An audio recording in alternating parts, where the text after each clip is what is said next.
Hello. In this video, I'm going to share with you the secret about Champix and Zyban that they don't want you to know about. They being the drug companies. So stick around because you may be someone that's already tried Champix to quit, whether it's cigarettes or maybe even vapes, and or you might be in a place where you're considering Champix.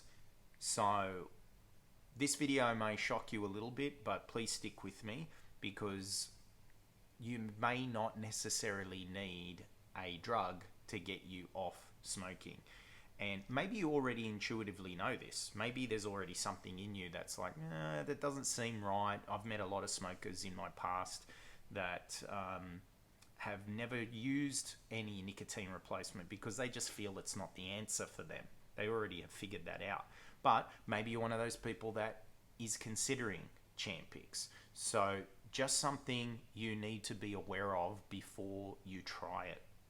Okay, so the secret about Champix and Zyban they don't want you to know about is that it's actually an antidepressant. It's a psychiatric drug and a psychiatric medication. There's no medication out there that you can take that will pinpoint nicotine receptors and shut them down so you can then feel calm and confident. No, it's actually an antidepressant. Now, the way they discovered Champix is many years ago they were trialing antidepressants, and in their clinical trials, when they put the word out for volunteers, as they typically do, a lot of those volunteers were smokers, and they noticed that some people were actually quitting the cigarettes when on this drug. So some bright person in marketing at the boardroom said, well, let's call it a quit smoking drug, because according to them, of course, every person who's addicted to something is depressed, whether they want to admit it or not. So if we can just get them happier, they won't feel the need to self-harm. Yeah, okay, there's that logic. But here's the way they're actually able to get away with prescribing you an antidepressant, which, if you look at some of the side effects of antidepressants, you'll see it's a list as long as your arm, and there's some pretty serious side effects. Probably the most serious is suicidation, suicidality, suicidal thoughts. Pretty drastic way to quit smoking, drive you to the edge of possibly taking your own life. I'm sure you don't want to quit that way, right? So, because drug companies are aware of these negative effects of their medications, they're always trying to indemnify themselves, obviously. And in this case, they've done it in a very insidious way. The way they've indemnified themselves of this is the fact that nicotine addiction, believe it or not, is actually a mental disorder that is linked and described in the Diagnostic Statistical Manual, the DSM. They're currently up to DSM-5. So there's been 5 versions of the Diagnostic and Statistical Manual since it was released many, many years ago. I think in like the 40s or 50s. You can Google that. So since nicotine addiction is listed in a psychiatric manual, well then, they're within their rights to administer an antidepressant.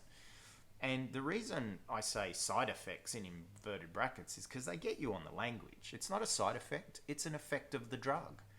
It's like, let's be honest here, the framework they're working from is, well, we're going to give you this drug and there's going to be 100 things that you're going to experience.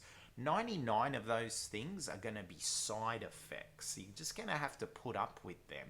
This one thing we want, that's what we're aiming for. And we've done trials that show that in a very small amount of cases, we hit that mark. But there's 99 things you're going to not like about taking this.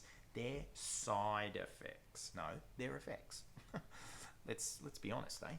So, armed with this knowledge, if a doctor is going to prescribe you this drug, firstly, I'm hoping they're aware of your history. If you have absolutely any history of antidepressant, anti-anxiety medication use, ethically, morally, they should not be issuing ethically more than morally, should not be prescribing you an antidepressant, especially if you're already on an antidepressant or anti-anxiety.